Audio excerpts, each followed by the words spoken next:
এই অপরাজনীতি প্রতিহত করার ক্ষেত্রে সরকারের উদাসীনতার প্রতি আমরা তীব্র ক্ষোভ প্রকাশ করছি। বিএনপির অবস্থান বরাবরের মতোই খুব স্পষ্ট, অপরাধীর কোনো দলীয় পরিচয় থাকতে পারে না। পুলিশের বক্তব্য থেকে জানা যায়, গ্রেপ্তারকৃতদের জিজ্ঞাসাবাদে এই ঘটনার সাথে সংশ্লিষ্টদের রাজনৈতিক পরিচয় সম্পর্কে কোনো তথ্য উদ্ঘাটিত হয়নি। মাত্র গুটি কয়েক সন্ত্রাসী দ্বারা প্রকাশ্যে এমন হত্যাকাণ্ড সংঘটিত হয় মাত্র 1 বছর আগে সংঘটিত জুলাই গণঅভ্যুত্থানের চেতনার সম্পূর্ণ বিপরীতে আইনের শাসন ধ্বংসের ষড়যন্ত্র বলেই বিবেচিত হতে পারে। সরকার পরিচালনার দায়িত্বে না থাকা সত্ত্বেও বিশেষ একটি রাজনৈতিক দল তার প্রধান নেতৃত্বকে দায়ী করে বিক্ষোভ মিছিল আয়োজন এবং অশ্লীল ভাষা প্রয়োগ করে রাজনৈতিক সংস্কৃতিকে আবারও সেই ফ্যাসিবাদের যুগে ফিরে নিয়ে যাচ্ছে কিনা সেটাও জনগণের সামনে প্রশ্ন হয়ে দেখা দিয়েছে। দেশে সুস্থ ধারা রাজনীতি প্রতিষ্ঠার গণ আকাঙ্ক্ষার বিপরীতে পরিকল্পিত অপপ্রচার, অশ্লীল স্লোগানের মাধ্যমে আবারও ফ্যাসিস্ট হাসিনা আওয়ামী লীগের কণ্ঠস্বরের প্রতিধ্বনি শোনা যাচ্ছে।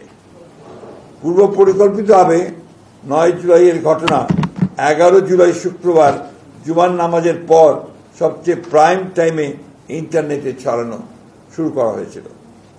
পরিকল্পিতভাবে নির্দিষ্ট কিছু সোশ্যাল মিডিয়া আইডি ও পেজ থেকে আগে থেকেই তৈরি করে রাখা ফটো কার্ডগুলো অনলাইনে ছড়ানো শুরু হয়। এ থেকে প্রতীয়মান হয় যে অনলাইনে ভুয়া তথ্য প্রচারের ক্যাম্পেইন শুরুর আগে থেকেই অপপ্রচার সামগ্রী তৈরি করে রাখা হয়েছিল। শুধুমাত্র অভিযোগের ভিত্তিতে দলীয় পদ থেকে অপসারণের এমন দৃষ্টান্তমূলক পদক্ষেপকে স্বাগত না জানিয়ে পরিকল্পিতভাবে চরিত্র হনন দেশের গণতান্ত্রিক অভিযাত্রাকে প্রশ্নবিদ্ধ করে। নিহত সোহাগের রাজনৈতিক পরিচয় গুরুত্বপূর্ণ নয়, বরং তিনি দেশের একজন নাগরিক যিনি সন্ত্রাসের নির্মম শিকার। ফলে তার পরিবারের সাথে আমরা এই অপকর্মের দৃষ্টান্তমূলক শাস্তি দাবি করেছি। পুলিশের যে ইনভেস্টিগেশন তার রিপোর্টে কিন্তু বলা হচ্ছে এটা কোনো চাঁদাবাজির ব্যাপার ছিল না, এটা সম্পূর্ণভাবে ব্যবসায়িক ঘটনা থেকে এটা সংঘটিত হয়েছে। সুতরাং এটাকে দলীয় কালার দেওয়া, বিশেষ করে আমাদের নেতাকে এর মধ্যে সম্পৃক্ত করার যে বিষয়টা আছে, এটা পরিপূর্ণভাবে এটা একটা ষড়যন্ত্রমূলক চক্রান্তমূলক ঘটনা। নৃশংস হত্যাকাণ্ডের অন্তর্নিহিত কারণ অনুসন্ধানের জন্য আমরা উপযুক্ত ব্যক্তিবর্গের সমন্বয়ে একটি তদন্ত ও তথ্যানুসন্ধানী কমিটি গঠনের সিদ্ধান্ত নিয়েছি, যারা প্রকৃত সত্য উদ্ঘাটন করবেন এবং তার জনসম্মুখে প্রকাশ করবেন। বিএনপির অবস্থান বরাবরের মতোই খুব স্পষ্ট, অপরাধীর কোনো দলীয় পরিচয় থাকতে পারে না।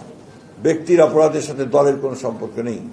আমরা কুণ্ঠিত হই যখন লক্ষ্য করি বিকৃত রুচির বিকারগ্রস্ত গোষ্ঠী তাদের অশ্লীল কদর্য মানসিকতা কোমলমতি শিশু কিশোরদের কণ্ঠে ধ্বনিত করিয়ে আমাদের আগামী প্রজন্মের মূল্যবোধ ধ্বংস করছে শুধুমাত্র তাদের কুৎসিত ষড়যন্ত্র বাস্তবায়ন করতে।